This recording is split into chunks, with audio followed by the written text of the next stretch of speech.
الحمد لله نحمده ونستعينه ونستغفره ونؤمن به ونتوكل عليه ونعوذ بالله من شرور أنفسنا ومن سيئات أعمالنا من يهده الله فلا مضل له ومن يضلله فلا هادي له وأشهد أن لا إله إلا الله وحده لا شريك له وأشهد أن محمدا عبده ورسوله أرسله إلى كافة الناس بشيرا ونذيرا وداعيا إلى الله بإذنه وسراجا منيرا صلى الله عليه وعلى آله وصحبه وسلم تسليما أما بعد فأعوذ بالله من الشيطان الرجيم بسم الله الرحمن الرحيم يا أيها الذين آمنوا لا تأكلوا أموالكم بينكم بالباطل إلا أن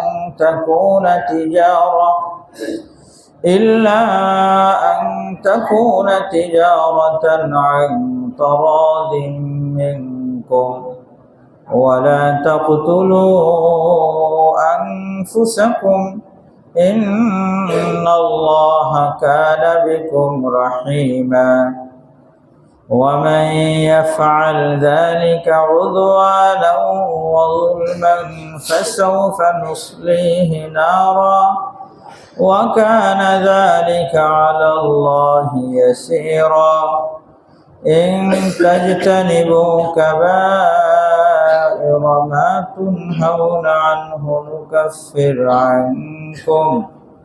نكفر عنكم سيئاتكم وندخلكم مدخلا كريما ولا تتمنوا ما فضل الله به بعضكم على بعض للرجال نصيب مما اكتسبوا وللنساء نصيب مما اكتسبن واسألوا الله من فضله إن الله كان بكل شيء عليما صدق الله العظيم الحمد لله আল্লাহ তাআলার ইহসান করম রব্বুল আলামিন আমাদেরকে কোরআনের মজলিসে বসার তৌফিক দিয়েছেন। সকলে আল্লাহ পাকের শুকরগুজারি করি, আল্লাহ তাআলার শুকর আদায় করি। সকলে বলে আলহামদুলিল্লাহ। আমরা কোরআনুল কারীমকে বিশ্বাস করি। কোরআনুল কারীমের প্রত্যেকটা আয়াতে আমাদের ঈমান আছে। আমাদের ঈমান যে কোরআনুল কারীমের প্রত্যেক আয়াত আমার হেদায়েতের জন্য আসছে, আমাদের হেদায়েতের জন্য আসছে। একজন মানুষ পরিপূর্ণ হেদায়েতের উপরে তখনই উঠবে যখন কোরআনুল কারীম এবং শরীয়তের যা যা দিক নির্দেশনা আছে সবগুলো যখন মানবে। আর যদি এমন হয় যে কিছু মানলো না, তাহলে সে তো পূর্ণাঙ্গ ঈমানদার হবে না। একজন মানুষ ওযু করে পবিত্র হইতে চায়, তাহলে তার জন্য তো ওযুর 4 ফরজ আদায় করা লাগবে না? কি বলেন? সব ফরজ আদায় করা লাগবে। কিন্তু ওযু নষ্ট হওয়ার জন্য ওযু ভঙ্গের 7 কারণের সব কারণ একসাথে পাওয়া যাওয়া লাগে না। যে কোনো এক কারণ যদি পাওয়া যায় তাহলেই তো কি হয়ে গেল, ওযু নষ্ট হয়ে গেল। করার জন্য 4 ফরজ চাই, ভাঙার জন্য সব কারণ লাগে না। ঈমানদার হওয়ার জন্য তো কোরআনুল কারীমের সব আয়াতে ইয়াকিন আর বিশ্বাস লাগবে, কিন্তু ঈমান নষ্ট হওয়ার জন্য সবগুলোতে অবিশ্বাসের কি নেই, প্রয়োজন নাই। যে কোনো এক আয়াতের ক্ষেত্রে যদি তার অবিশ্বাস, তার আস্থা যদি না থাকে, তাহলে তার ঈমান কি হয়ে যাবে, নষ্ট হয়ে যাবে। আল্লাহ তাআলা আমাদের সকলকে বুঝার তৌফিক দান করেন, আমিন। এই জন্য কোনো ব্যক্তি যদি সিরাতে মুস্তাকিম চায়, সঠিক ঈমান চায়, তাহলে পুরা কোরআনুল কারীমের অন্তত মোটা মোটা কথাগুলো তার সামনে থাকা জরুরি, সামনে থাকা জরুরি। আর অন্যথায় এমন হইতে পারে জ্ঞাতসারে বা অজ্ঞাতসারে এমন কোনো বিষয় তার মুখ দিয়ে বের হয়ে গেছে অথবা করে ফেলছে এবং সেটাকে ভালো মনে করে করছে, অথচ সেটা কোরআনের সাথে কি সাংঘর্ষিক। এমনটা তো ঘটতে পারে, কি বলেন? আল্লাহ তাআলা আমাদের সকলকে পুরা কোরআনুল কারীম থেকে যে দিক নির্দেশনাগুলো আছে সবগুলো সামনে রাখার এবং সে অনুযায়ী জীবন পরিচালনার তৌফিক দান করেন, আমিন। দুনিয়াতে মানুষ 2 প্রকারের, কেউ তো দুনিয়াদার আর কেউ দিনদার, ঈমানদার। দুনিয়াদার তো আমরা বুঝি যে সব কাজে কি চায়, দুনিয়া চায়, তার সামনে শুধুই কি আসে, দুনিয়া আসে, সে দুনিয়াদার। আবার কিছু মানুষ এমন আছে যারা দিনদার, সব কাজে দিন তালাশ করে, সব কাজে আখিরাত তালাশ করে। ওই সমস্ত লোকদের টার্গেট সর্বক্ষেত্রে আখিরাত। কেউ দুনিয়াদার, কেউ দিনদার, ঈমানদার, কি বলেন? কিছু মানুষ এমন আছে যে সব কাজে কি চায়, দুনিয়া চায়। ব্যবসা বাণিজ্য করতে গেছে, সেখানেও দুনিয়া চায়। মসজিদে এসে নামাজ পড়েছে, এখানেও ঘুরে ফিরে উদ্দেশ্য কি, দুনিয়া। সেটা কিভাবে? নামাজ পড়ছে, এখন নামাজ পড়ে আল্লাহ তাআলার কাছে বলতেছে, আল্লাহ দুনিয়া দেন। 2 দিন পরে নিজের মনে আসে, কই নামাজ পড়লাম, দুনিয়া তো কি বলতেছে না, দুনিয়া তো হচ্ছে না, তো নামাজ পড়ছে কি জন্য? আখিরাতের জন্য। আখিরাতের জন্য হলে তো এই অভিযোগ আসতো না, তখন তো ভিতরে আসতো যে আমি তো আখিরাতের জন্য নামাজ আদায় করছি, দুনিয়া পাইলাম না পাইলাম এটার সাথে তো কিসের সম্পর্ক না, নামাজের সম্পর্ক না। কারো এমন হয়ে যায়, নামাজ পড়লো, সেখানে উদ্দেশ্য কি, দুনিয়া। যত কাজ করবে দেখা যাবে যে ঘুরে ফিরে ওনার সামনে কি, দুনিয়া। মোনাজাত দুনিয়া, কোন আল্লাহর ওলির মজলিসে যদি যায় তাহলে সেখানেও উদ্দেশ্য দুনিয়া, সব জায়গায় দুনিয়া। আমাদের উস্তাদে মুহতারাম শাইখুল ইসলাম আল্লামা তাকি উসমানী হাফিজাহুল্লাহ, যাদের সবসময় মাথার মধ্যে খালি দুনিয়া, তাদের এক ঘটনা বলছেন যে এক লোকের 24 ঘন্টায় মাথার মধ্যে দুনিয়া, কিভাবে দুনিয়ার টাকা পয়সা জমাবে, দুনিয়া কিভাবে বনবে, এই চিন্তায় সবসময় সে মগ্ন থাকে। আখিরাতের চিন্তা কি নাই, মাথায় নেই। তো এমন এক লোকের নাকি একজনে জিজ্ঞাসা করেছে যে দুনিয়া চাও? তারা জিজ্ঞাসা করছে, হযরত এভাবে বলেছেন, ও ভাই তুমি কি চাও, জান্নাত চাও না জাহান্নাম চাও? কারে জিজ্ঞাসা করছে? তার মাথার মধ্যে সবসময় কি? দুনিয়া, সবসময় দুনিয়া, আর অন্য কিছু নেই। তো তারা জিজ্ঞাসা করছে, ভাই জান্নাত চাও না জাহান্নাম চাও? তো ওই লোক নাকি বলতেছিল, 2 টাকা লাভ যেখানে আছে ওখানেই নিয়ে যাও। 2 পয়সা যেখানে কি হবে? লাভ হবে। 2 পয়সা যেখানে আসবে আমার সেখানেই নাও। এটা চিন্তা করারও সুযোগ নাই। জান্নাত জাহান্নাম তো 2 পয়সার না, সেটা তো কিসের? আখিরাতের মামলা। তো কিছু মানুষ এমন দুনিয়াদার আছে, আল্লাহ তাআলা আমাদেরকে হেফাজত করে না।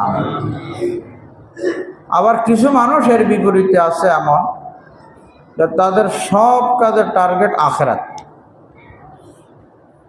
সব কাজের টার্গেট আখিরাত। নামাজ পড়ে আখিরাত, মুনাজাত করে আখিরাত, জিকির আজকার করে আখিরাত, টাকা পয়সা খরচ করে সেখানেও ঘুরে ফিরে মাকসাদ আখিরাত। সন্তানাদির জন্য খরচ করে, সেখানেও ঘুরে ফিরে মাকসাদটা কি হয়? তার আখিরাত। সন্তানের জন্য খরচ করছি, কেন খরচ করছি? আল্লাহ তাআলা খরচ করতে বলছেন। আমি যদি আল্লাহর হুকুম পালন করে সন্তানের জন্য খরচ করি, তাহলে আল্লাহ তাআলা রাজি আর খুশি হবেন, এই জন্য খরচ করি। তো তাহলে সন্তানের জন্য খরচ করা কি দুনিয়া থাকলো না আখিরাত হয়ে গেছে? আখিরাত হয়ে গেছে। খানা খায়, কেন খানা খাচ্ছেন? খানা না খাইলে একটু শক্তি যদি না হয়, তাহলে ইবাদত বন্দেগী কেমনে করব? আল্লাহর হুকুম তো কি করতে হবে? আমাকে মানতে হবে, এই জন্য খানা খাই। এখন বলেন তো, খানা খাওয়া কি দুনিয়া হইল না আখিরাত হয়ে গেল? আখিরাত হয়ে গেছে না? দোকানদারি করো কেন? দোকানদারি করি, দোকানদারি না করলে নিজের খানা দানার ইন্তজাম কিভাবে হবে? সন্তানের খানা দানার ইন্তজাম কিভাবে হবে? আর কিছু টাকা পয়সা তো কি করব? দান সৎকার করব, সেটা কিভাবে আসবে? সেজন্য করি। এখন বলেন তো, এই যে দোকানদারি করা দুনিয়া হইল না আখিরাত হইল? আখিরাত হয়ে গেছে। তো কারো টার্গেট শুধু দুনিয়া থাকে, আর কারো টার্গেট ঘুরে ফিরে সব কাজে কি থাকে? আখিরাত থাকে। একজন মানুষ ধরেন চাকরি করে, তার উদ্দেশ্য কি চাকরি নাকি মাস শেষের বেতন? কোনটা? হ্যাঁ, উদ্দেশ্য। তার চাকরির উদ্দেশ্য কি খালি চাকরি করা, খালি কাজ করে যাওয়া, এটা তার উদ্দেশ্য? নাকি মাস শেষে বেতন পাওয়া? করছে কাজ, চাকরি, কিন্তু উদ্দেশ্য মাস শেষে কি? বেতন। একজনে ব্যবসা করে, সারা জীবনভর ব্যবসায়ী করলো, কিন্তু ব্যবসার কোনো কি নেই, আর্নিং নেই, কোনো উন্নতি নেই, লাভ নেই। হইল? ব্যবসা করে কি জন্য? মানুষ যেন ব্যবসায়ী বলে এই জন্য না। ব্যবসা তো করে কিছু কি পাওয়ার জন্য। তো করছে ব্যবসা, কিন্তু উদ্দেশ্য লাভ, মুনাফা। করছে চাকরি, কিন্তু উদ্দেশ্য বেতন। তো কিছু মানুষ এমন আছে দুনিয়াতে, দুনিয়ার সব কাজ করে, কিন্তু সব কাজের ক্ষেত্রে ঘুরে ফিরে মাকসাদটা কি? আখিরাত। আমাদের খাদেম সাহেব কোথায়? এই যে ওরা চিল্লাচিল্লি করতেছে, এখানেও তো কথা শোনা মুশকিল। আল্লাহ তাআলা আমাদের সকলকে বুঝ দান করে না। আমরা তো দিনদার, কি বলেন? আমরা তো দুনিয়াদার না।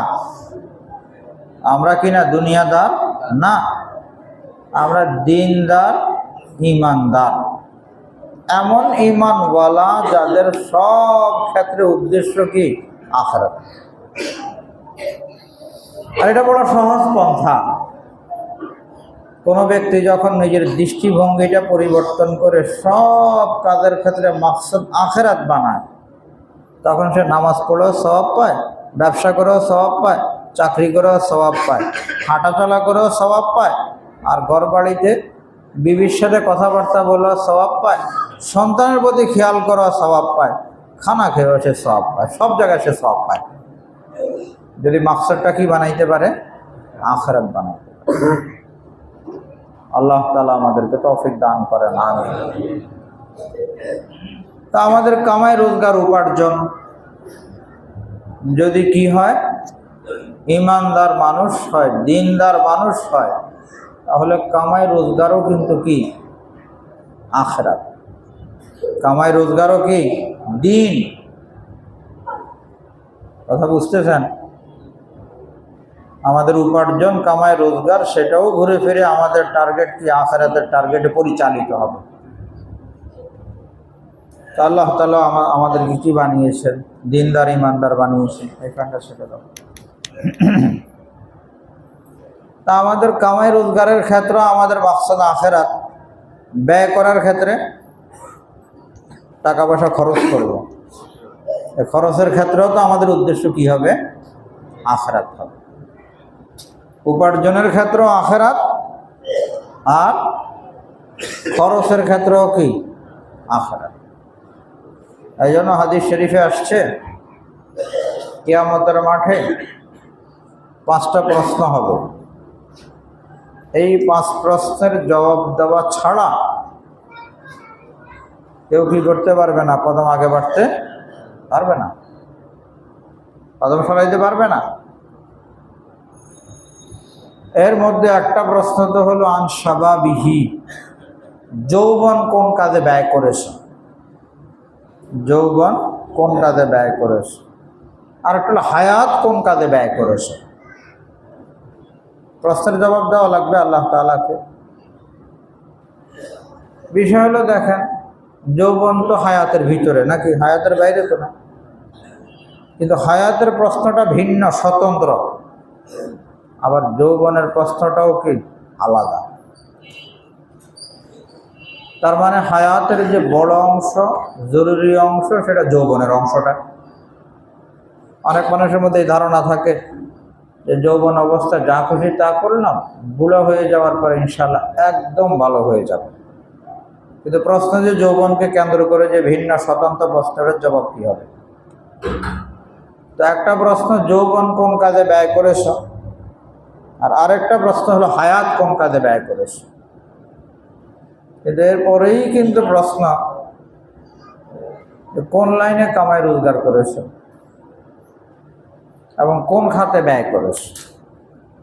কামাই রোজগার কোন লাইনে আর ব্যয়টা কি কোন লাইনে, এই দুটো প্রশ্নের জবাব দেওয়া লাগবে। কিছু মানুষের ধারণা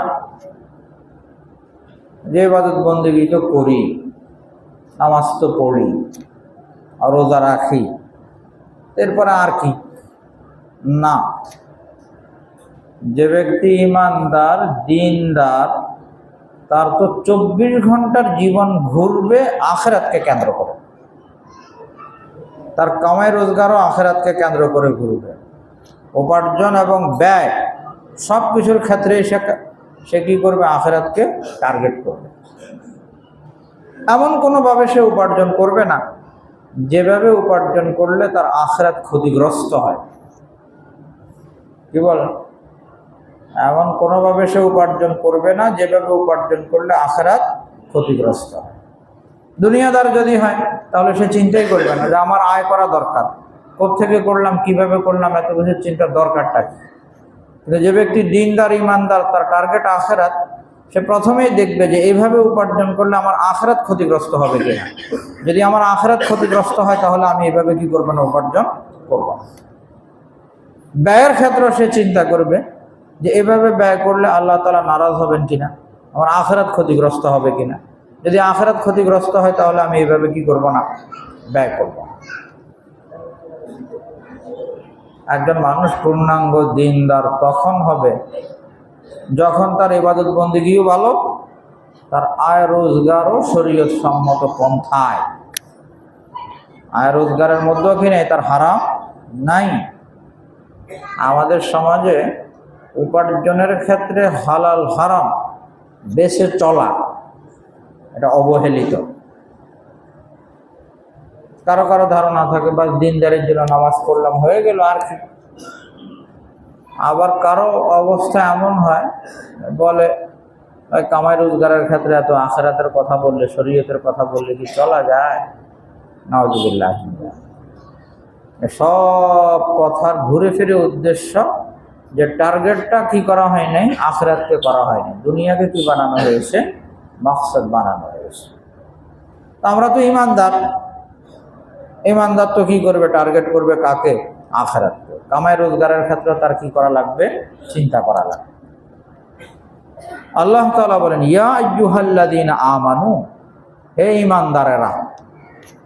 দিনদার ইমানদারদেরকে আল্লাহ তাআলা উদ্দেশ্য করে বলছেন, দুনিয়াদারদেরকে না, যারা সব কাজে খালি কি চায়, দুনিয়া চায়, তাদেরকে না, ইমানদারদেরকে বলছেন।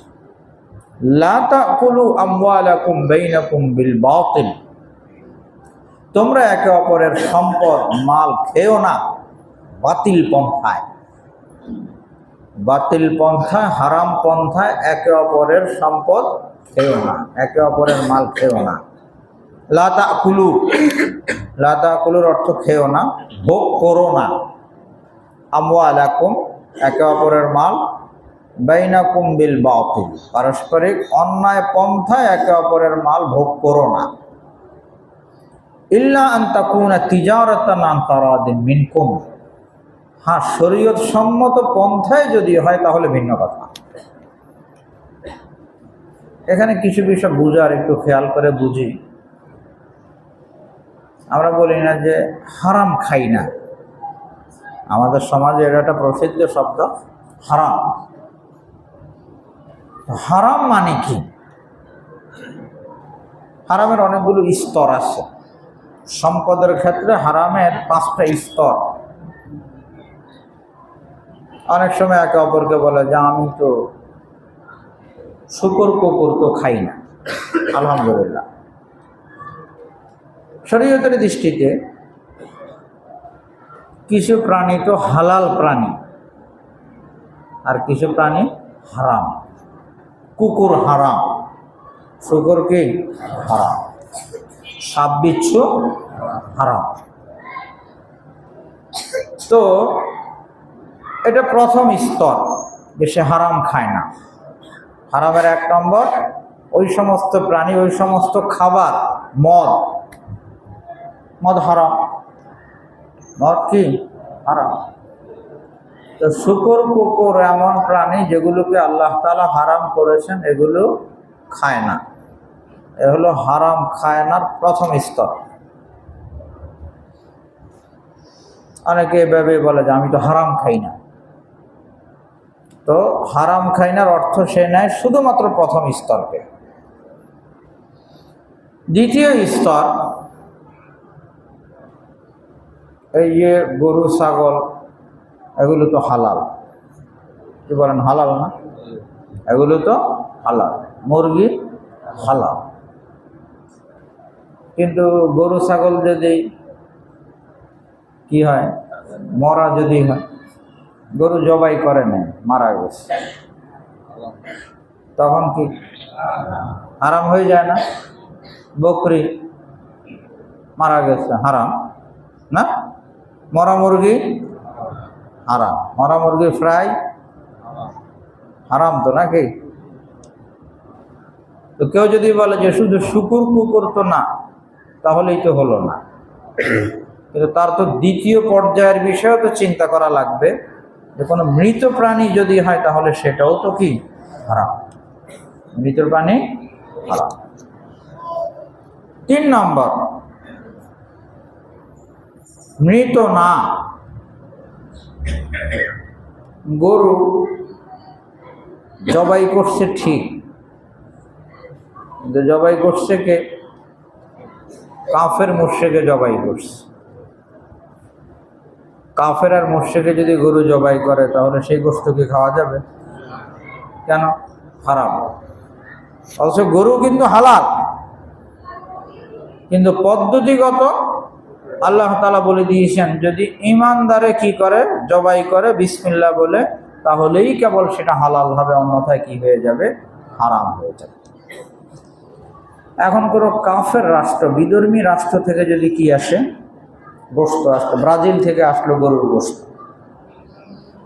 ব্রাজিল থেকে যে গরুর গোশত আসলো, কে জবাই করলো? মুসলমানে জবাই করছে, কিন্তু সস্তায় পাওয়া যায়। উদাহরণস্বরূপ কি পাওয়া যায়? সস্তায় পাওয়া যায়। খাওয়া যাবে? সস্তায় পাওয়া গেলে তো খাওয়া যাবে, কারণ সেটা বিসমিল্লাহ বলে কি করা হয় না, জবাই করা হয় না। অনেক সময় এমন হয় মুসলমান, তো মুসলমানরা তো এই বিষয়গুলো বিবেচনা করবে, তো এই জন্য তারা ডিব্বাতে ওই প্যাকেটের গায়ে লিখে দেয় হালাল। প্যাকেটের গায়ে কি লিখে দেয়? হালাল, যাতে মুসলমানরা দেখে মনে করে এটা হালাল। কিন্তু যতক্ষণ পর্যন্ত শরী পদ্ধতি অবলম্বন করে সেটাকে জবাই না করা হবে, ততক্ষণ পর্যন্ত তো সেটা কি হবে না, হালাল হবে না। হযরত শাইখুল ইসলাম হাফিজাহুল্লাহ বলেন, তারা যে লিখে দেয় হালাল, শুধু প্যাকেটের গায়ের লেখা দেখে কি করা যাবে না, খাওয়া যাবে না। এর কারণ হলো তারা তো হালাল কখন হয় হারাম কখন হয় এগুলোর কোনো খবরই নেই তাদের। তারা তো মুসলমানদেরকে ধোঁকা দেওয়ার জন্য কি করে, লিখে দেয়। উনি এটার একটা উদাহরণ পেশ করেছে। গোশত যদি হয় তাহলে তো সেটা জবাইও করা লাগবে, মুসলমানের জবাই করা লাগবে, এবং বিসমিল্লাহ বলে কি করা লাগবে, জবাই করা লাগবে, তখনই হালাল হবে, অন্যথায় কি হবে না, হালাল হবে। আর মাছ, মাছ কি জবাই করা লাগবে? হ্যাঁ, বিসমিল্লাহ বলে কিছুই নেই। মাছের ক্ষেত্রে তো ধরনের কোনো কি নেই, বিষয় নাই, মাছ হালাল।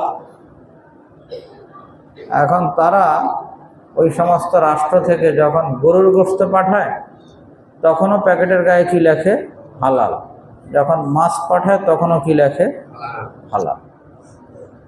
এখন গোশত যখন পাঠায় তখন শুধু হালাল বলে, এটা অনেক দেশে চলে না। হালাল যে বলছে এটা কি কারণে বলছে তারা কি বুঝে? তারা বেহুদা লেখছে। তো তখন তারা আরো পণ্ডিত হয়ে গেছে। এখন পণ্ডিতি করে আরবিতে লেখে জুবিহা আলা তারিকাতিন শারঈয়্যা, এটা হালাল এই জন্য বলছি যেটা শরিয়া সম্মত পদ্ধতিতে জবাই করা হয়েছে। এখন শুধু হালাল লেখে না, কি লেখে, শরিয়া সম্মত পদ্ধতিতে জবাই করা হয়েছে। হযরত বলে যে কথার উপরও তো আস্থা রাখা যায় না, কারণ তারা যেমনি ভাবে গরুর গোশতের প্যাকেটে যেরকম লেখে যে শরঈ পদ্ধতিতে জবাই করা হয়েছে, তারা মাছের প্যাকেটের মধ্যেও লেখে যে শরঈ পদ্ধতিতে জবাই করা হয়েছে। চলবে না তো। অনেক সময় আমরা দাওয়াত খাইতে যাই, কোনো হিন্দু দাওয়াত দিয়েছে, সে ভালো আয়োজন করেছে, গরুর গোশত বা খাসির গোশত অথবা কি মুরগির আয়োজন করেছে। এখন যতক্ষণ পর্যন্ত আপনি নিশ্চিত না হবেন যেটা কোনো ইমানদার জবাই করেছে এবং বিসমিল্লাহ বলে জবাই করেছে, খাওয়া যাবে? হ্যাঁ, খাওয়া তো যাবে। স্বাভাবিক তারা যদি ইন্তজাম করে তাহলে তো এগুলির তারা কি করবে, খেয়াল করবে? করবে না তো। তারা তো এগুলোর খেয়াল করবে না। কেন করবে? কি প্রয়োজন তাদের? কোনো হিন্দুর দোকান, ওই দোকানে কেউ গিয়ে বাস খুব গরু খাসি সব খুব মজা করে কি করছে, খেয়েছে, চলবে? যারা বিদেশে যায় এগুলো খেয়াল করা অনেক বেশি জরুরি। আমাদের দেশে থাকলে এগুলো কি করা লাগে, খেয়াল করা তো লাগবে নাকি? কারণ বিসমিল্লাহ যদি না বলে তাহলে তো হইল না, মুসলমানের তো জবাই করা লাগবে। যদি এমন হয় যে না মুসলমানই জবাই করেছে, কিন্তু মুসলমানের ইচ্ছাকৃত কি করেছে, বিসমিল্লাহ ছেড়ে দিয়েছে, অনিচ্ছাকৃত হইলে মাপ, ভুলে। ইচ্ছা করে যদি বিসমিল্লাহ না বলে তাহলে হালাল হবে নাকি এটাই বলা হবে যে মুরগি তো হালাল? যখন 1000 মুরগি কি হবে, জবাই হবে। আজকের অনুষ্ঠানে কি হবে, 1000 মুরগি জবাই হবে। যে জবাই করতেছে সে খালি বিসমিল্লাহ বলতেছে। যদি এমন হয় তাহলে তো আলহামদুলিল্লাহ। কিন্তু ওটা যদি ইচ্ছা করে, কত সময় বলছে আমার ভালো লাগে না, এখন খালি কি করে, খালি জবাই করে, খালি জবাই। তো এখানে কি ভুলে ছেড়ে দিচ্ছে? ইচ্ছা করে ছেড়ে দিচ্ছে না। তো আয়োজনে না সব হারাম ঢুকতেছে, সবারই না হারাম খাওয়াইতেছে, সবারই তো হারাম খাওয়াচ্ছে, এগুলো কে খেয়াল করবে? এই জন্য আছে আলহামদুলিল্লাহ অনেক মানুষ এরকম আছেন যারা এই সমস্ত আয়োজন হয়ে নিজেরা দাঁড়িয়ে থেকে বিষয়গুলো কি করে কমপ্লিট করায়। যেন আমার এখানে একটা মুরগিও বিসমিল্লাহ ছাড়া কি হইতে পারবে না, জবাই হইতে পারবে না। যদি এতটুকু কি থাকে, দিনদারি থাকে, তার টার্গেট যদি আখেরাত থাকে, এবার আমার টার্গেট তো আখেরাত। আর যদি টার্গেট আখেরাত না থাকে, তো এরকম কত মানুষে খাওয়ায়, কত খেয়েছি, কি সমস্যা? নিজে হারাম খাইলে গুনাহ হবে, আরেকজনের যদি হারাম খাওয়ায় তাহলে কি সওয়াব হবে? তখন ওকে কি হবে? গুনাহ হবে। কে বলছে দাওয়াত দিয়ে হারাম খাওয়াইতে? আপনার দাওয়াত দেওয়ার প্রয়োজনটা কি ছিল? যখন দাওয়াতই যখন দিয়েছে তখন এগুলো কে খেয়াল করবে?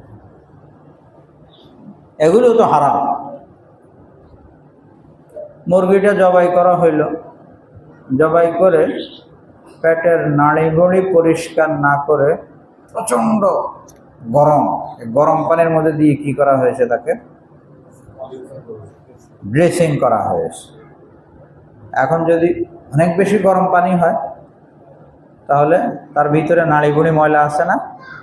হ্যাঁ, নাড়িভুড়ি ময়লা, রক্ত আছে, প্রবাহিত রক্ত, এগুলো না আদা সিদ্ধের মতো হয়ে গেছে। তো যদি কিনা নাপাক পানিতে সিদ্ধ হয়ে যায় তাহলে ওই মুরগি কি আর খাওয়া যাবে? হাঁসের পশম টশম উঠাইতে অনেক কষ্ট, এই জন্য টাইট করে কি করছে, এটাকে ড্রেসিং করে নিয়ে আসছে, খান এখন। তো এটাও তো কি হয়ে গেল? হারাম হয়ে গেল। এটাও তো হারাম হয়ে গেল। তো হারামের কতগুলো স্তর এসে গেল। আচ্ছা, এরপরে চতুর্থ পদ্ধতি হারামের, ভাই মুরগি খাবার সবই তো হালাল, মালিকানা আরেকজনের, মালিকানা আরেকজনের, তার পক্ষ থেকে কিনে অনুমতি নাই, তাহলে কি হালাল? তবে মুরগি তো হালাল, মুরগি তো হালাল, গরু তো কি হালাল? গরু তো অবশ্যই হালাল, কিন্তু মালিকের হৃষ্টচিত্তের অনুমতি ছাড়া তো হারাম। হাদিস শরীফে আসছে, লা ইয়াহিল্লু মালু মরিইন মুসলিমিন ইল্লা বিতিবি নাফসিন মিনহু। যতক্ষণ পর্যন্ত হৃষ্টচিত্তের অনুমতি না পাওয়া যাবে ততক্ষণ পর্যন্ত খাওয়া কি হবে না? জায়েজ হবে না। ঘটনা মনে পড়লো, এক লোকে গরু চুরি করে আনছে কোরবানি দিবে। তো এখন বিবি একটা বিবি বলে যে আরে এটা কি করছো, 2 নম্বরই করে গরু আনছ, এটা কোরবানি দিবা? বেশি বুঝো না। আজকে জুমাতে বয়ান শুনছি, হুজুর হাদিস শরীফের রেফারেন্সে বলছে যে কেউ যদি কোরবানি করে তাহলে প্রত্যেকটা পশমের কারণে এক একটা করে কি পাওয়া যাবে? নেকি পাওয়া যাবে। যদি চুরি করার কারণে কিছু গুনাহ হয়ও, অর্ধেক গুনাহ হইল না তো, যত পশম, তারপরেও তো কিছু নেকি কি থাকবে, থাকবে। আচ্ছা যদি বলো যে না থাকবেই না, তারপরেও তো নেকি আর বদি প্লাস মাইনাস সমান সমান। গোশতটা তো ফ্রি পাওয়া যাবে, গোশত তো ফ্রি পাওয়া যাবে, যাবে। আরেকজনের জিনিস যতক্ষণ পর্যন্ত হৃষ্টচিত্তের অনুমতি না থাকবে ততক্ষণ পর্যন্ত সেটা কি হারাম। এখন চাই সেটা কি হোক, চুরি হোক, ছিনতাই হোক, ডাকাতি হোক, যেভাবেই হোক, অথবা এমনিই ধরেন বন্ধু বান্ধব হাসি তামাশা করে তার থেকে নিয়ে নিলাম, খাইলাম সবাই মিলে, তার ভিতরে কি জ্বলতেছে, তার কি নাই? অনুমতি নেই। অনেক সময় এমন হয় না, দোস্ত বন্ধু নিয়ে নিলাম, কিন্তু বেচারা খাওয়াইতে রাজি না, আমি জবরদস্তি খেয়ে নিলাম।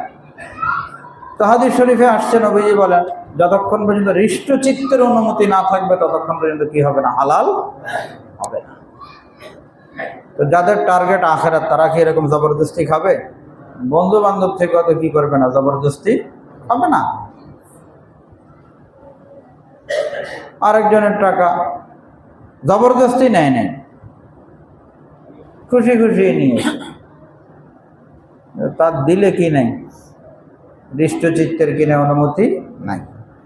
বড় ভাই বলছে এত টাকা দাও, একটা খাসি পাঠায় দাও, তো দিছে, পাঠায়, খুশি খুশি দিয়েছে। হ্যাঁ, আমার যে যা দেয় সব খুশি হয়ে দেয়, খুশি হয়ে দিয়েছে না কেমনে দিয়েছে সেটা তো আল্লাহ তাআলা জানে, বিচার তো আল্লাহ তাআলার কি কাঠ গড়ায়। এই জন্য মালিকের যদি অনুমতি না থাকে এবং হৃষ্টচিত্তের অনুমতি না থাকে, তাহলে সেটাও কি হবে না, হালাল হবে। 5 নম্বর বিষয়, এটা একটু খেয়াল করা। 5 নম্বর হলো জিনিস হালাল, জিনিস কি হালাল, এবং যে দিচ্ছে সে খুশি হয়ে দিচ্ছে, তারও হৃষ্টচিত্তের কি আছে, অনুমোদন আছে। কিন্তু শরীয়ত বলে আমি রাজি না, শরীয়ত বলে এতে কি না, আমি রাজি না। হবে হালাল হবে? কি বলেন? ধরেন বিপদে পড়ছে কেউ, এখন কারো কাছে টাকা চাইছে, 1 লাখ টাকা দাও, ঠিক আছে দিমো, তুমি খুশি হয়ে আমারে কি দিবা বলো? তো খুশি হয়ে মাসে 10,000 টাকা দেয়, বাস্তবে সে খুশি হয়ে দিচ্ছে, কারণ তার এছাড়া কোনো কি নেই, উপায় নেই, খুশি হয়েই দিচ্ছে। শরীয়ত বলে তোমরা দুজন খুশি, কিন্তু আমি কি না, খুশি না। এটা তো সুদ। আহাল্লাল্লাহুল বাইআ ওয়া হাররামা রিবা, আল্লাহ তাআলা বেচা বিক্রিকে হালাল করেছেন আর সুদকে হারাম করেছেন। দুজন খুশি। এখানে ঘুষের ক্ষেত্রে কাজ আটকায় গেছে, এখন কিছু না দিলে কি হবে না, কাজ উদ্ধার হবে না, কাজ উদ্ধার হবে না। এই জন্য কাজ উদ্ধারের জন্য খুশি খুশি দিয়েছে, বলে আমার তো কি খুশি খুশি দিয়েছে, দুজন রাজি। শরীয়ত বলে আমি কি না রাজি। হবে হালাল হবে? হবে না। তো এখন সে তো চায় নাই, আমি তো চাই নাই তার কাছে, আমি তো কি করি নাই, চাই না। সে আমার কাছে কাজ নিয়ে আসছে, আমি তার কাজ করে দিয়েছি, সে খুশি খুশি আমাকে দিয়েছে, খুশি খুশি দেখ। শরীয়ত যদি রাজি না হয়, তাহলে এই খুশিতে কি হবে না, কাজ হবে না, সেটা তো হারাম হয়ে যাবে, সেটাও তো হারাম হবে। এই যে রক্ত আছে না, রক্ত বিক্রি করা হারাম। এখন কোনো মানুষ অনন্য পায়, ক্রয় করা ছাড়া রক্ত পাচ্ছে না, তাহলে সে বাধ্য হয়ে ক্রয় করছে, সে তো ইনশাআল্লাহ গুনাহগার হবে না। কিন্তু যে ব্যক্তি বিক্রি করছে, সে ওই রক্ত বিক্রির টাকাটা কি হালাল না হারাম? এটা তো হারাম, তার তো সর্ব অবস্থায় হারাম। কেউ বাস্তবিক যদি অনন্যপায় হয়ে যায়, আর এরপরে সে কি দিয়েছে, ঘুষ দিয়েছে, বাস্তবিক যদি অনন্যপায় হয়, তাহলে ইনশাল্লাহ আশা করা যায় যে সে দায় মুক্ত হবে, আল্লাহ তাআলা তাকে পাকড়াও করবেন না। কিন্তু যে নিবে সে তো সর্ব অবস্থায় কি খাইল, হারাম খাইল, সর্ব অবস্থায় হারাম। অনেক কাজ এরকম আছে, মানুষ বলে আমি তো কষ্ট করেই তো কি করলাম, টাকা নিলাম, আমি তো কষ্ট করছি। কিন্তু শরীয়ত বলে তুমি কষ্ট করো, কিন্তু এই কষ্টের কারণে কোনো জিনিস দিলে এটা আমি রাজি না, এটা হালাল হবে না, এটা হারাম। এখন কেউ যদি বলে যে আমি তো কষ্ট করছি, হালাল হয়ে যাবে? হ্যাঁ, নবীজি সাল্লাল্লাহু আলাইহি সাল্লাম বলেন, এবং সাহাবী বলেন, লানা রাসূলুল্লাহ সাল্লাল্লাহু আলাইহি সাল্লাম আকিলার রিবা ওয়া মুকিলাহু ওয়া কাতিবাহু ওয়া শাহিদাই। সুদের লেখাপড়া যারা করে, সুদের লেখালেখি করে, সুদী কাজের সহযোগিতা করে, তো সুদের লেখালেখি করলে কষ্ট আছে না? হ্যাঁ, শরীয়ত বলে যে সুদী কাজের লেখালেখি হারাম, এই কাজের পারিশ্রমিকের বিনিময় হারাম। এখন উনি বলে আমি তো কষ্ট করে নিচ্ছি, আমি কি ফ্রি নিচ্ছি? আমি কি চুরি করতেছি? আমি কি ডাকাতি করতেছি? না, আপনি চুরি ডাকাতি কিছুই করেন না, আপনি কষ্ট করছেন। কিন্তু শরীয়ত বলে এই কষ্টের কারণে যা কিছু আসবে সব হারাম। এই কষ্টের কারণে আসলেও কি হবে? হারাম হবে। আমাদের দেশে আছে এই যে ফ্ল্যাট ভাড়া দেওয়া, না, বন্ধকের যে পদ্ধতি, ফ্ল্যাটের স্বাভাবিক ভাড়া কত? 10,000 টাকা। টাকার প্রয়োজন, কত নিয়ে নিল? 10 লাখ। বললো এই 10 লাখ যতদিন পর্যন্ত না দিব ততদিন পর্যন্ত তুমি এই ফ্ল্যাট ভোগ করবা, নিজে থাকো অথবা ভাড়া দিয়ে তুমি টাকা খাও, কোনো সমস্যা নেই, আমি রাজি। ফ্ল্যাটের মালিক কি রাজি? শরীয়ত কি রাজি? শরীয়ত তো বলে কুল্লু কারদিন জাররা মানফাআতান ফাহুয়া রিবান। প্রত্যেক ঋণ, যে ঋণের কারণে কোনো আর্থিক সুবিধা আসবে সেটা সুদের অন্তর্ভুক্ত। শরীয়ত তো এখানে রাজি নেই, সেটা তো হারাম হয়ে যাচ্ছে। এগুলো কঠিন বিষয় না? হ্যাঁ, হাদিস শরীফে আসছে যে অনেক মানুষ এমন আছে চুল এলোমেলো, সুন্দর নামাজ পড়ে, আল্লাহ আল্লাহ করতেছে, কিন্তু মাতআমুহু হারাম মালবাসুহু হারাম, তার খাবারের মধ্যে হারাম আছে। এই যে পদ্ধতিগুলো বললাম, এই পদ্ধতির কোনো পদ্ধতি তার কি খাবারের মধ্যে কি আসতেছে? হারাম আসতেছে। পোশাকের মধ্যে হারাম আসছে। ফাআন্না ইউস্তাজাবু লাহা, তার দোয়া কিভাবে কবুল হবে? তার ইবাদত কিভাবে কবুল হবে? ইবাদত কবুল হওয়ার জন্য তো কি থাকতে হবে? পেটে কি যাইতে হবে? হালাল খাবার। এজন্য হাদিস শরীফে আসছে লা ইয়াদখুলুল জান্নাতা জাসাদুন গুযিয়া বিল হারাম, ওই দেহটা জান্নাতে যাবে না যেটা হারাম দ্বারা লালিত পালিত হয়েছে। এই হারামের যত সুরত আছে, কোনো না কোনোভাবে যদি হারামের সাথে সম্পর্ক থাকে, তার ইবাদত বন্দেগী আল্লাহ পাকের কাছে কি হয় না? কবুল হয় না। দোয়া করে দোয়া কবুল হয় না। ইবাদত বন্দেগীতে মজা লাগে না। মজা না লাগার কারণ হলো তার উপার্জনের ক্ষেত্রে কি আছে? হারামের সাথে কি আছে? সম্পর্ক আছে। এখন যারা ঈমানদার তাদের টার্গেট তো আখিরাত, তারা কি কোনো না কোনোভাবে হারামের সাথে সম্পৃক্ত থেকে যাবে, আর ওই অবস্থায় কোথায় চলে যাবে? আল্লাহ তাআলার কাছে চলে যাবে। এমনটা কি ঠিক হবে বলেন? হ্যাঁ, অনেকে আছে এরকম, চাকরি বাকরি করছে, তা এখন অবসর, এখন সঞ্চয়পত্র কতগুলো ক্রয় করেছে। এখন সঞ্চয়পত্র থেকে কি আসে? পোস্টাল সঞ্চয়পত্র, সুদ আসে মাসে মাসে, অথবা 3 মাস বা 6 মাস অন্তর অন্তর সেখান থেকে সুদের টাকা উঠে কি জীবনযাপন চলতেছে। হালালের উপরে হইল না হারামের উপরে হইল? সুদ তো হারাম, হারামের উপরে তো চলমান। একটা কথা আপনাদেরকে বলে দেই, কিছু মানুষকে আল্লাহ তাআলা বানিয়েছেন আখিরাতের জন্য, জান্নাতের জন্য। এই জান্নাতি মানুষগুলো যদি কোনোভাবে হারামের সাথে যুক্ত হয়, তাদের দেখবেন বিভিন্ন জায়গায় ভেজাল লাগতে থাকবে, ঝামেলা হইতে থাকবে। কখনো কেউ অসুস্থ হয়ে গেছে, কখনো এই পেরেশানি, কখনো ওই পেরেশানি। ভাবছিল যে এখান থেকে সুদে টাকা উঠে খুব আগে বাড়তে পারবে, দেখা যায় পিছনে চলে যাচ্ছে, কুলাইতে পারবে না, সে হবে না।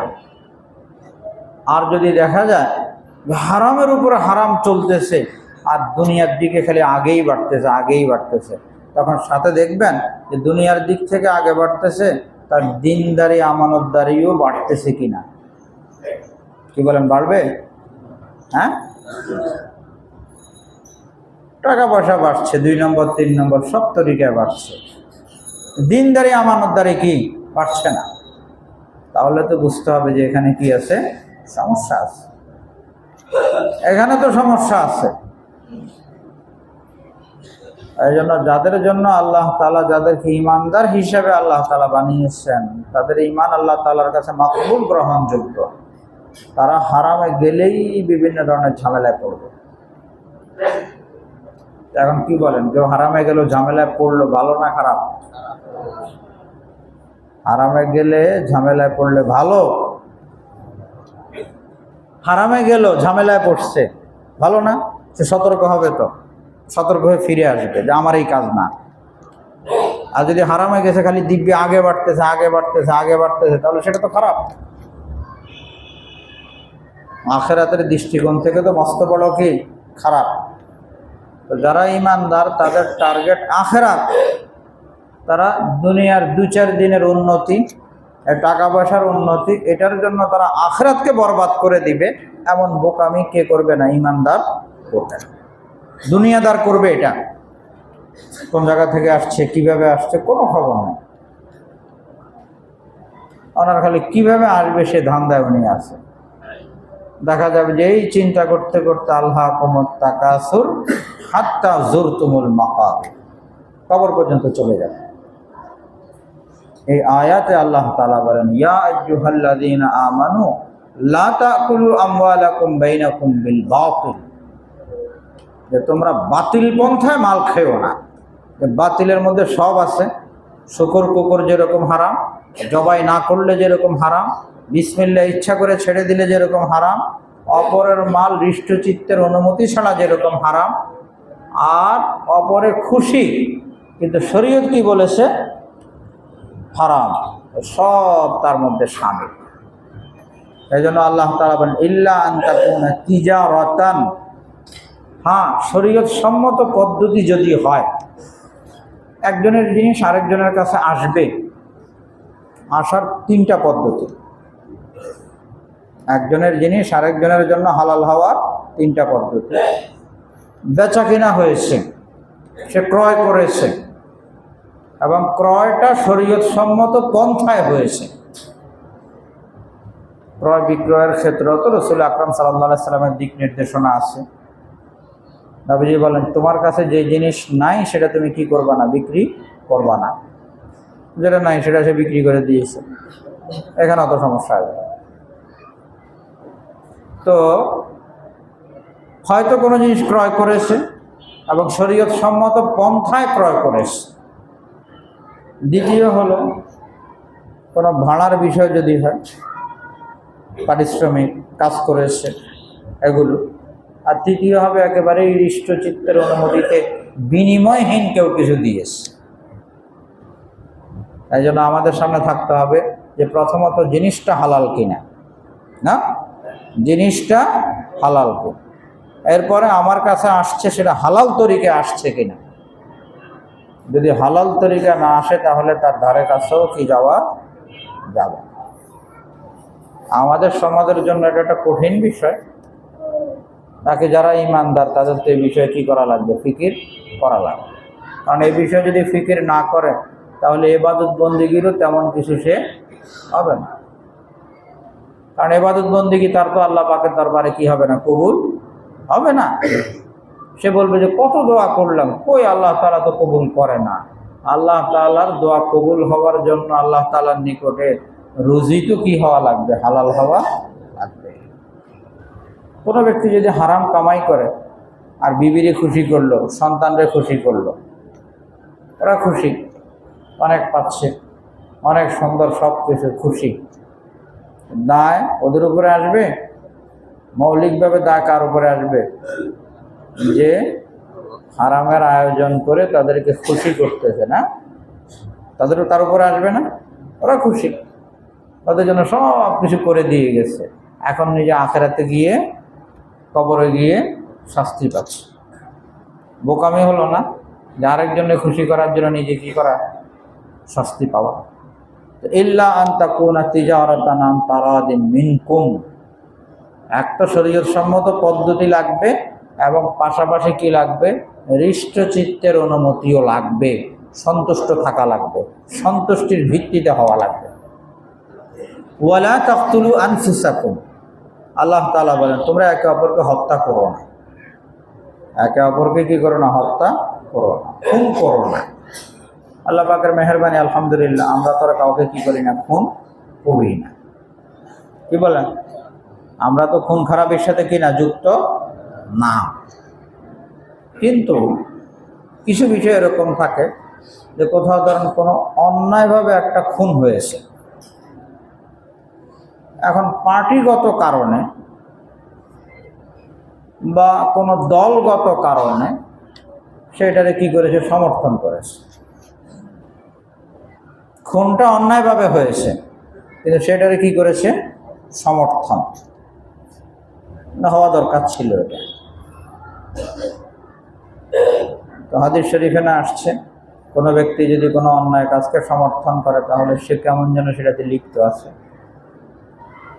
এই যে এক হাদিস শরীফে আসছে, লাউ আন্না আহলাস সামাওয়াত ওয়াল আরদ, সব আসমানবাসী সব জমিনবাসী যদি একটা অন্যায় হত্যাকাণ্ডে অংশগ্রহণ করে তাহলে আল্লাহ তাআলা সবাইকে এই অন্যায় হত্যার কারণে জাহান্নামে দিবেন। নাউযুবিল্লাহ। এখন সবাই কি করতে পারবে? একজনকে হত্যা করতে পারবে? হত্যা তো করবে এক দুইজন, না তো পাঁচজন, না তো 10 জন। বাকিরা কিভাবে শরীক হবে? বাকিরা তো সমর্থন করে কি হবে, শরীক হবে। এই জন্য কোনো অন্যায় কাজ, গর্হিত কাজ না জেনে না বুঝে সেটার পক্ষ অবলম্বন করা কোনো কারণে, দলগত পার্টিগত বা কোনো কারণে, অস্ত বড় অন্যায়। খামাখাই সে কি হয়ে গেল, এখানে অপরাধী হয়ে গেল। এ বিষয়ে সতর্ক হওয়া জরুরি। যারা করেছে তারা বুঝবে। আমি সেটাকে কি করি না, সমর্থন করি না। ওয়ালা তাকতুলু আনফুসাকুম ইন্নাল্লাহা কানা বিকুম রাহিমা। আল্লাহ তাআলা দয়ালু। ওয়া মান ইয়াফআল যালিকা উদওয়ানান ওয়া যুলমান, কেউ যদি অন্যায়ভাবে হত্যা করে, সীমা লঙ্ঘন করে, জুলুম করে, আল্লাহ তাআলা বলেন ফাসাউফা নুসলিহি নারা, আমি তাকে জাহান্নামে প্রবেশ করাবো। নাউযুবিল্লাহ মিন যালিক। ওয়া কানা যালিকা আলাল্লাহি ইয়াসীরা, জাহান্নামে ভরা আল্লাহ তাআলার জন্য কি কোনো কঠিন? একদম সহজ। এমন না যে এত মানুষ জাহান্নামে দিয়ে দিব, আল্লাহ তাআলার জন্য কোনো জিনিস কঠিন না। আল্লাহ তাআলা যদি মাফ করে দেন সেটাও আল্লাহ তাআলার জন্য কিনা কঠিন। তাকে মাফ করবেন কাকে? যে ব্যক্তি মাফ চাইবে, যে আল্লাহ তাআলার কাছে ক্ষমা চাইবে, আল্লাহ তাআলা তাকে মাফ করবেন। যে ক্ষমা চাইবে না তাকে কেন মাফ করবেন? হ্যাঁ, আল্লাহ তাআলার ক্ষমতা আছে যে কেউ যদি মাফ না চায় তাকেও আল্লাহ তাআলা কি করতে পারেন, ক্ষমা করতে পারেন। কিন্তু স্বাভাবিক পদ্ধতি এটা না। স্বাভাবিক নিয়ম এটাই যে কেউ যদি ক্ষমা চায় তাহলে আল্লাহ তাআলা তাকে কি করে দিবেন, ক্ষমা করে দিবেন। তো ক্ষমা তো চাওয়া লাগবে নাকি? ক্ষমা তো আমাদের চাইতে হবে। এরপর আল্লাহ তাআলা বলেন ইন তাজতানিবু কাবাইরা মা তুনহাউনা আনহু, আল্লাহ তাআলা যে সমস্ত বিষয়গুলোকে নিষেধ করেছেন এগুলো যদি তোমরা ছেড়ে দাও, কবিরা গুনাহ যদি তোমরা ছেড়ে দাও, আল্লাহ তাআলা বলেন নুকাফির আনকুম সাইয়্যাতিকুম, তাহলে সগীরা গুনাহ আমি তোমাদের এমনিই মাফ করে দেব। কিন্তু কবিরা গুনাহ কি করা লাগবে? ছাড়া লাগবে। নামাজ না পড়া সগীরা গুনাহ না কবিরা গুনাহ? কবিরা গুনাহ। নামাজ না পড়া কবিরা গুনাহ, নামাজ ছেড়ে দেওয়া কবিরা গুনাহ। নামাজ কাজা করা, নামাজ কাজা করা কি কবিরা গুনাহ? সগীরা তো না। আল্লাহ তাআলা বলেন যে কবিরা যদি ছেড়ে দাও তাহলে সগীরা মাফ করে দেবে। আর কি ওয়ানুদখিলকুম মুদখালান কারীমা, একেবারে ইজ্জতের জায়গায় তোমাদেরকে প্রবেশ করাবো, অর্থাৎ জান্নাত দিব। এর জন্য কি করা লাগবে? কবিরা গুনাহ ছাড়া লাগবে। কিছু তো আমাদের করণীয়, ইবাদত বন্দেগীর কিছু করণীয় আল্লাহ তাআলা যেগুলো করতে বলেছেন, যেগুলো ফরজ ওয়াজিব, এই ফরজ ওয়াজিব ছেড়ে দেওয়া কবিরা গুনাহ। আর যেগুলো আল্লাহ তাআলা কি করেছেন, হারাম করেছেন, সেগুলো করা কি কবিরা গুনাহ। আল্লাহ তাআলা যেগুলো হারাম করেছেন সেগুলো করা কি কবিরা গুনাহ। এখন কি আছে যেগুলো হারাম করেছেন আল্লাহ তাআলা? এক লম্বা ফিরিস্তিতে তুলে ধরা হলো উপার্জনের ক্ষেত্রে হারামের বিভিন্ন পদ্ধতি, এগুলো হারাম করেছে। মানুষের ব্যক্তিগত জীবনে অনেক খারাপ বিষয় এরকম আছে। একজন আরেকজনকে অন্যায়ভাবে কষ্ট দিল, একজন আরেকজনকে অন্যায়ভাবে কি দিল? কষ্ট দিল। হারাম না? হ্যাঁ, অন্যায়ভাবে কাউকে কষ্ট দেওয়া তো হারাম। আল্লাহ তাআলা কোরআনুল কারীমে বলেন, হে নবী আপনি বলে দেন, ইমানদারদেরকে বলে দেন, তারা যেন মহিলা আসলে দৃষ্টি যেন অবনত করে। পর নারী আসলে, অন্য কোনো মহিলা আসলে তারা যেন কি করে? দৃষ্টি যেন অবনত করে। এখন কোনো মহিলা আসছে, উনি তাকায় আছে, সগিরা গুনাহ। টিভিতে আসছে, খবর পড়তেছে, মোবাইলে আসছে, কিছু বলছে, সগিরা না কবিরা? তো সেগুলো তো ছাড়া লাগবে, সেগুলো তো কি করা লাগবে? ছাড়া লাগবে। বাকি আল্লাহ তাআলা বহুত বড় দয়ালু, বহুত বড় মেহেরবান। কখন? যখন কোনো ব্যক্তি তওবা করে হারাম ছেড়ে দিয়ে আল্লাহ তাআলার কাছে ফিরে আসে, তার জন্য আল্লাহ তাআলা মেহেরবান। কিন্তু কেউ যদি গুনাহ বর্জন না করে, নাফরমানি না ছাড়ে, আর বলে যে ফিরে আসলাম ফিরে আসলাম, হবে? নামাজ পড়ে না, তো আমি তওবা করলাম। তো নামাজই যদি না পড়ে তওবা হবে? ফজরের নামাজ পড়ে না, জোহর পড়ে না, বিভিন্ন ওয়াক্ত পড়ে না, তো আমি তওবা করতেছি। তওবা তো পূর্ণাঙ্গ হইল না। হারাম কাজ যদি চলতে থাকে, কামাই রোজগারের ক্ষেত্রে হারাম চলছে, আর বলে তওবা তওবা, হবে? নাকি এরকম যে কিছু দান সৎকার করে দিব, তাহলে ওই যে আগে যে বললাম গরু কোরবানির কথা, হ্যাঁ, তো হারাম তরিকে উপার্জন করে যদি সেটা দান সৎকার করে আল্লাহ তাআলাকে খুশি করতে চায়, তাহলে তার ঈমান চলে যাবে, ঈমান নষ্ট হয়ে যাবে। হাদিস শরীফে আসছে, লা তুকবালু সালাতুন বিগাইরি তুহুরিন ওয়ালা সাদাকাতুন মিন গুলুল।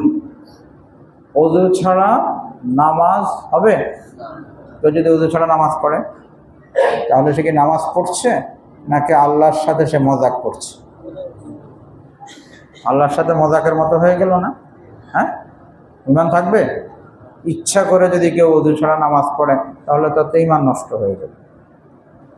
এখন কামাইটা করেছে হারাম তরিকায়, শরীয়ত সম্মত পন্থায় না। এখন ওই টাকা কি করতেছে? দান সৎকার করতেছে আল্লাহকে রাজি আর খুশি করার জন্য। তাহলে সে তো কেমন যেন ভাবছে, সে যে 2 নম্বরই করে উপার্জনটা করছে, এটা আল্লাহ তাআলা জানে না, নাউযুবিল্লাহ। এই জন্য আল্লাহরে কি করতে চায়? সে হারাম জিনিস দিয়ে রাজি আর খুশি করতে চায়। তো এখানে তো ঈমানই নষ্ট হয়ে যাবে, ঈমানই তো নষ্ট হয়ে যাবে। হালাল থেকে যখন কেউ দান সৎকার করবে তখন সওয়াব হবে, আর হারাম জিনিস এসে গেলে তো সেটা দায় মুক্তির জন্য কি করা লাগবে? সৎকার করা লাগবে। তো তওবা ছাড়া যদি আমরা আল্লাহ তাআলার কাছে যাই, তওবা করলে আল্লাহ তাআলা তওবা কবুল করলে ফ্রেশ ইনশাআল্লাহ। হাদিস শরীফে আছে, তাইবু মিনাজ যামবি কামাল্লা যামবালা। যে তওবা করে সে এমন কেমন যেন সে গুনাহই করে। বিশাল বড় সুযোগ কিন্তু আল্লাহ তাআলার পক্ষ থেকে। করো, তওবা করো, টাইট করে তওবা করো, আর কোনোদিন করবা না। যদি এভাবে কেউ তওবা করতে পারে, তাহলে ইনশাআল্লাহ আল্লাহ তাআলা কি করবেন? গুনাহ খাতা মাফ করবেন, আল্লাহর হক মাফ করে দিবেন। বাকি বন্দার হকের জন্য কি করা লাগে? বন্দার হক পরিশোধ করা লাগে, অথবা তার থেকে মাফ নেওয়া লাগে, অন্যথা তো মাফ হবে না। একটা হয় হুকুকুল্লাহ, আর একটা হয় হুকুকুল ইবাদ। একটা আল্লাহ তাআলার হক, আর একটা কি? বান্দার হক। তো যদি বান্দার হক মেরে খায়, তাহলে সেটা কি করা লাগে? পরিশোধ করা লাগে।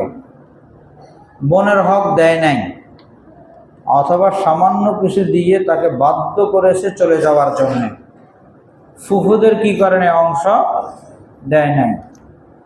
তবে এক ভাই, বোন হলো 5 জন, আর বোনদের যদি হিস্সা দিয়ে দেয়, তাহলে তো ভাইয়ের সব শেষ হয়ে যাবে। ভাইয়ের সব শেষ হয়ে যাবে। হ্যাঁ, এই যে বাবা মারা গেলে বা মা মারা গেলে মিরাসি যে সম্পদ, এখানে অনেক সময় বাইরা মনে করে যে আমার তো সবই নিয়ে গেল, তোমারটা কেন নিবে? তোমার শরীয়ত যে পরিমাণ দিয়েছে এটাতে তো তারা হাত দিবে না, তাদেরকে আল্লাহ তাআলা যে পরিমাণ দিয়েছে সেটা তারা নিয়ে গেছে। তো এটা না বলা দরকার যে তারা তাদের সম্পদ নিয়ে গেছে, তারা তাদের সম্পদ নিয়ে গেছে, সেখানে করার কি আছে, স্বাভাবিক কথা। তো বলে এইভাবে, এরা তো একেবারে সব নিয়ে গেছে। কারটা নিয়ে গেছে, তাদেরটা তো তারা নিবেই। এই যে কোনো ফন্দি ফিকির করে যদি তাদেরকে কি করা হয়, বঞ্চিত করা হয়, ফুল আংশিক যেভাবেই হোক, হারাম হয়ে গেল না এগুলো সব? হারাম হয়ে গেল। তো হাকিম আহমদ হযরত থানভী রহমতুল্লাহ আলাইহি এক ঘটনা, ওনার সাথে সম্পর্ক রাখত, আসছে তো কথায় কথায় বলতেছিল যে হযরত আমি তো রেলে সফর করে আসছি, সাথে আমার এই যে ছেলেরে নিয়ে আসছি, ছেলের বয়স 13, তো দেখতে মনে হয় যেন 12 বছর থেকেও তার বয়স কি কম। আর সরকারি আইন হলো যদি 12-র ভিতরে হয় তাহলে হাফ বাড়া, আর 12-এর বেশি হইলে ফুল বাড়া, তৎকালীন নিয়ম। তো যেহেতু দেখতে কি মনে হয়, ছোট মনে হয়, এই জন্য আমি হাফ বাড়া দিয়েছি। এখন কি বলবে, সাবাস, ভালো কাজ করছে। হ্যাঁ, আগে বলো মাথা থানভী রহমতুল্লাহ আলাইহি বলেন যে আমি তো ভাবছিলাম যে আপনি দিনদার হয়ে গেছেন, আপনি দিনদারি বুঝেছেন, আপনার উপরে আস্থা রাখা যায়, আমি আপনাকে খেলাফতও দিয়েছিলাম, কিন্তু আপনি তো দেখা যায় 2 নম্বরই করেন। এখন আপনার কি করলাম, খেলাফত ছিনিয়ে নিলাম, যে আপনি এই লাইনের উপযুক্ত না, আপনি এই লাইনের উপযুক্ত না, আপনার এখন পর্যন্ত আত্মশুদ্ধি হয় নাই, সংশোধন হয় নাই, আপনি মানুষকে কিভাবে ঠকাবেন সেই চিন্তা আছেন, শরীয়ত আপনার সামনে নাই। 2-4 পয়সা খালি কামাই করলেই তো হবে না, কোনভাবে আসতেছে, আমার আখিরাত ক্ষতিগ্রস্ত হচ্ছে কিনা সেটা তো দেখা আমাদের প্রত্যেকের জন্য কি জরুরি। শুরুতে যে কথা বলতেছিলাম যে কিছু মানুষ দুনিয়াদার আর কিছু মানুষ দিনদার, ইমানদার। যদি দুনিয়াদার হয় তাহলে সে সব জায়গায় খালি দুনিয়া তালাশ করবে, আর যদি দিনদার হয় তাহলে সে কি চিন্তা করবে, আখিরাত দেখবে, যে আমার আখিরাত তো ক্ষতিগ্রস্ত হচ্ছে না। এর পরের আয়াতে আল্লাহ তাআলা বলেন, ওয়ালা তাতামান্নাউ মা ফাদ্দালাল্লাহু বিহি বা'দাকুম আলা বা'দ। আল্লাহ তাআলা ধন সম্পদ কাউকে বেশি দিয়েছেন, কাউকে কম দিয়েছেন। আমি তো আগেই বলেছি, যদি কেউ হালাল তরিকায় উপার্জন করে এবং তার কাজে কর্মে বোঝা যায় যে উপার্জনও তার আখিরাত উদ্দেশ্য, ব্যয়ের ক্ষেত্রেও তার আখিরাত উদ্দেশ্য, তাহলে সেটা ঈর্ষণীয়, সেদিকে তাকায় থাকা দরকার যে আল্লাহ তাআলার কত বড় ইহসান, সে সহি তরিকায় কামাই করছে এবং সহি তরিকায় খরচ করে দিনদারির দিক থেকে আগে বাড়ছে। আলহামদুলিল্লাহ, আল্লাহ তাআলা যদি আমারও সেরকম বানিয়ে দিত কোনো সমস্যা নেই। আর যদি এরকম হয় হারাম তরিকা আগে বাড়তেছে, হারাম তরিকায় আগে বাড়তেছে, 1 বাড়ির পরে 2 বাড়ি, 5 বাড়ি, বিল্ডিংয়ের পরে বিল্ডিং হয়েই যাচ্ছে, খালি একটার পর একটা হচ্ছে, কিন্তু 2 নম্বর। আর ব্যয়ের ক্ষেত্রেও কি নাই, কোনো খবর নাই, হারাম কাজে সব কি হচ্ছে, ব্যয় হচ্ছে, দিনদারির দিক থেকেও কি আগে বাড়ছে না। তাহলে কি এটা আফসোসের বিষয়? কি বলেন, আফসোসের বিষয়? অনেক মানুষ কিন্তু আফসোস করে, অমুকের সন্তানরা কত আগে বেড়ে গেছে আর তোমরা খালি নামাজ নামাজ নিয়ে আসো, নাউযুবিল্লাহ। কি জিনিস দেখে আফসোস করতেছে? একজন মানুষ যখন দিনদারির দিক থেকে আগে বাড়বে তখন সেক্ষেত্রে আফসোসের বিষয় যে আমি পিছনে পড়ে গেলাম, কিন্তু দিনদারি ছেড়ে দিয়ে দুনিয়ার দিক থেকে আগে বাড়ছে আর সেখানে কোনো মানুষ কোনো ইমানদারে আফসোস করবে, এমনটা তো হইতে পারে। এই জন্য দেখা দরকার যে কে দিনদারির দিক থেকে কি পরিমাণ আগে বাড়ছে। এটা ইমানদারের টার্গেট থাকবে যে আমি কতটুকু আগে বাড়লাম, আরেকজন দিনদারির দিকে কি পরিমাণ আগে বাড়ছে। দুনিয়াটা কিনা আমাদের মাকসাদ না, দিনদার ইমানদার মানুষের মাকসাদ কিনা দুনিয়া না, দুনিয়া দ্বারাও সে ইচ্ছা করবে কিসের, আখিরাত। আখিরাত তার টার্গেট। এই জন্য আপনাদের কাছে আবেদন, এক তো করণীয় কাজগুলো সুন্দরভাবে করা, আর বর্জনীয় কাজগুলো কি করা, বর্জন করা, হালালের উপরে থাকার কি করা, চেষ্টা করা, হালালের উপরে থাকার চেষ্টা করা। এই আয়াতগুলোর দাবি প্রত্যেক ইমানদার যেন হালালের উপরে যেন উঠে যায়। প্রত্যেক ইমানদার যেন কিসের উপরে উঠে, হালালের উপরে। আল্লাহ তাআলা আমাদের সকলকে তৌফিক দান করেন। আমিন। ওয়া আখিরু দাওয়ানা আলহামদুলিল্লাহি রাব্বিল আলামিন।